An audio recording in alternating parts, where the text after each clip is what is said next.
Humanity may have peaked in intelligence, and now we are seeing the decline. We may have actually peaked in a lot of ways, including things like birth rate.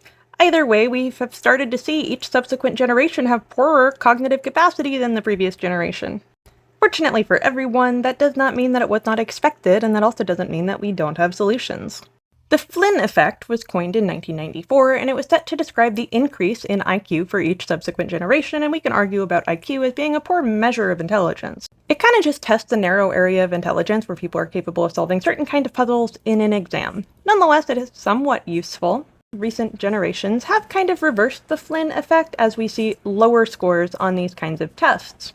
Humans can be very difficult to study, especially when we are talking about large swaths of the population, especially with things like intelligence, because you just don't have a control group or any kind of experiment that you can run, but you can look at the broader population. We know that this effect is global, so not just one country, so we can't really blame one thing that one country did. We could blame environmental contaminants, and that's fine, but technology has also been implicated, because what really did we see around the 1990s when literacy started to drop? Things like instant messaging, a sedentary lifestyle, and more recently we have seen cognitive offloading to things like AI, which has never really been good. After all, I do not know how to do long division because I have a calculator to do it for me. Feasibly, I once knew how to do it.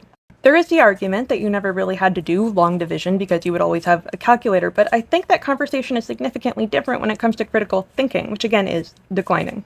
There may, however, be good news, everyone, because your literacy improves when you physically write, and that is something that we can verify, and it's something that we can point out that has changed for current generations. We gave everybody laptops.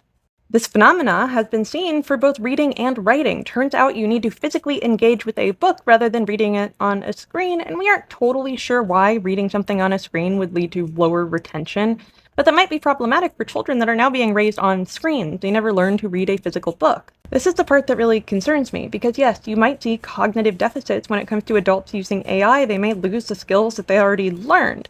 But when we're talking about children, if they have to offload those skills to another entity, be it an AI, a calculator, or the internet, how are they ever going to learn to do it? Language is very closely associated to the structure of our brain. It's very closely associated to the structure of thought. So if you are not capable of reading something and understanding it and thinking critically about it, that is going to hamstring you for your entire life. And I'm sorry to tell you this, but thinking is supposed to hurt. Maybe you'll even cry as you weep over linear algebra, or maybe that's just a me experience. You're supposed to struggle to find answers, because that is how we develop critical thinking. It's not all that different to the development of the car, and now very few people walk or ride a bicycle.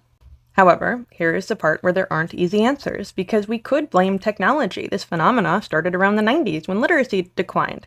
We could blame environmental toxins. We know that when we pulled lead out of the environment, IQ may have risen. To be honest, the microplastics in our brains are probably not doing anyone any favors. We could also blame stress. We created the environment where students feel motivated to cheat. You could also say that this was always going to happen because we expected the Flynn effect to stop and potentially reverse, and perhaps we are just seeing the effects of that. I do think that answer is slightly lazy, and I just don't like easy answers. I think that we should do something to reverse the decline in literacy, whatever it may be, but I'm also not in charge of policy.